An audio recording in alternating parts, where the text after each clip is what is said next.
Hello বন্ধুরা, কেমন আছো সবাই?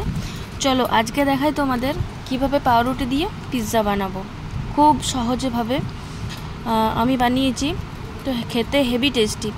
তো ওই কয়েকটা পাউরুটি, মানে 4টে কি 5টার মতো পাউরুটি ছিল, সেটা বাটির মধ্যে টুকরো টুকরো করে কেটে নিলাম, আর সাথে 2টো ডিম ভেঙে দিয়ে দিলাম। বাইন্ডিংয়ের জন্য ডিমটা লাগবে অবশ্যই। 2টো ডিম ভেঙে দিয়ে দিলাম, আর সাথে দেবো আমি দুধ। এই দুধটা ছিল গুঁড়ো দুধ, মানে আমার কাছে লিকুইড দুধ অ্যাভেলেবেল ছিল না, তো গুঁড়ো দুধটা হালকা গরম জলে গুলে আর মানে এইটার মধ্যে দিচ্ছিলাম। মোটামুটি 1.5 কাপের মতো ছিল, পুরোটাই লেগে গেছিলো দুধটা। তো দেখো আমি দুধটা একটু একটু করে দিচ্ছিলাম আর মাখছিলাম, মানে দেখছিলাম যে কতটা লাগে, তো দেখলাম পুরোটাই লেগে গেল। 2টো ডিমও তো লাগলো। আর এবার আমি দেবো হচ্ছে সুজিটা নিজেদের পরিমাপ মতো দেওয়াই ভালো, বলা যাবে না। এটা আমি পরিমাপগুলো আমি ঠিক বলতে পারবো না, আমি নিজের মতো করে দিচ্ছিলাম আর কি। তো সুজিটাও দিলাম। সুজিটা এবার তো ফেঁপে একটু বেশি হবে, মানে সেই জন্য আমি দুধের পরিমাণটা একটু বেশিই রেখেছিলাম। তো তারপর আমি ঢাকা দিয়ে রেখে দিলাম মোটামুটি আধ ঘন্টার মতো। আধ ঘন্টা পরে দেখো সুজিটা ফেঁপে গেছে। তারপরে আসবো মেন। এবার আমি গ্যাস জ্বালিয়ে কড়াই চাপিয়ে দিলাম, একদম ফুল স্পিডে গ্যাস জ্বালিয়ে দিলাম। তারপরে সাদা তেল, খুব বেশি পরিমাণ তেল লাগে না, ওই হালকা ফুলকাই সাদা তেল দিলাম। বাটারও দিতে পারো, আমার কাছে বাটার অ্যাভেলেবেল ছিল না, তো সেই জন্য আমি সাদা তেল দিয়েই করছি এটা। তো সাদা তেল দিয়ে দিলাম, খুব ভালো করে গরম করে। আর ওই যে মিশ্রণটা ছিল, সেই মিশ্রণটা আমি কড়াইয়ের মধ্যে দিয়ে দিলাম। এবার ভালো করে স্প্রেড করে দেবো, ঠিক গোল মতো, পিৎজা যেমনভাবে হয় গোল মতো, এটা আমি স্প্রেড করে দেবো ভালো করে। একটু ভাজতে টাইম লাগে, লো আছে ভাজাই ভালো আমি বলবো, কারণ পুড়ে যায় না হলে।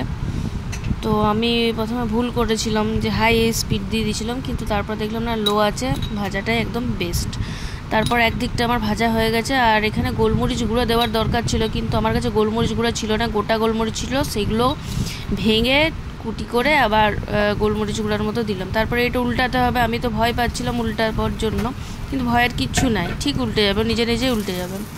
তারপরে ওই দিক একটা পার্ট ভাজা হয়ে গেল, উল্টো পার্টটাতে এবার একটু টমেটো সস, মেয়োনিজ দিলাম, দিয়ে ভালো করে স্প্রেড করে তারপরে টমেটো আর পেঁয়াজটা একটু বেশি বেশি পরিমাণে দিয়েছিলাম, তার কারণ ক্যাপসিকামটা ছিল না।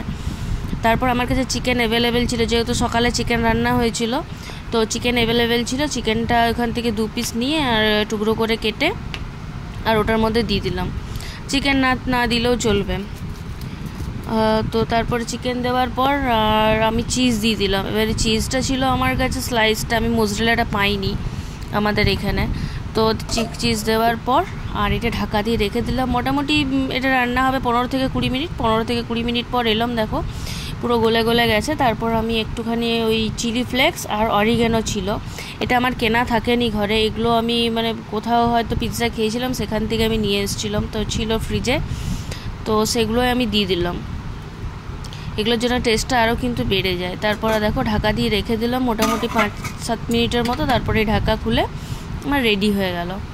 খুব একটা যে টাফ রেসিপি সেটাও না, খুব জলদিও হয়ে যায়।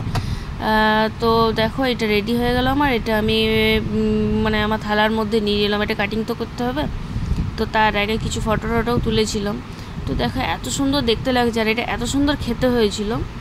তো তারপর আমি কাটিং করলাম, খুব একটা বড় করিনি মানে ভয় লাগছিল, প্রথম ছিল তো একটু ভয় লাগছিল।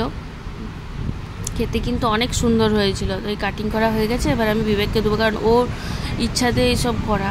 ও এবারে ভাবছে যে কোনটা নেবো, কোনটা বড় সেইটা নেবো, ও দেখছে কোনটা বড় নিয়ে ও তুলেছে। তো খেলো, ওর তো ভীষণ পছন্দ হয়েছিল। তোমাদের কেমন লাগলো জানিও।